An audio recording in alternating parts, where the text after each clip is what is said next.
વરસાદી પાણીના નિકાલ માટેનો ડાઉનટેક પાઇપ કાપીને ટી જોઇન્ટને તેની જગ્યાએ ફિટ કરો.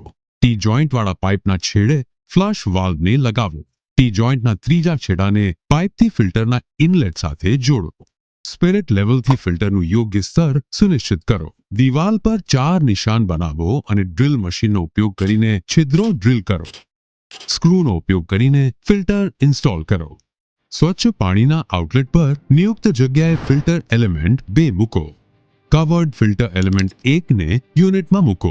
યુનિટના 2 નોબ પર પારદર્શક ઢાંકણ ઇન્સ્ટોલ કરો. 4 ઇંચ વ્યાસ અને 6 કિલોગ્રામ તાકાતવાળા પીવીસી પાઇપનો ઉપયોગ કરીને ફિલ્ટરના સ્વચ્છ પાણીના આઉટલેટને બોરવેલ અથવા ટાંકીના કેસિંગ પાઇપ સાથે જોડો.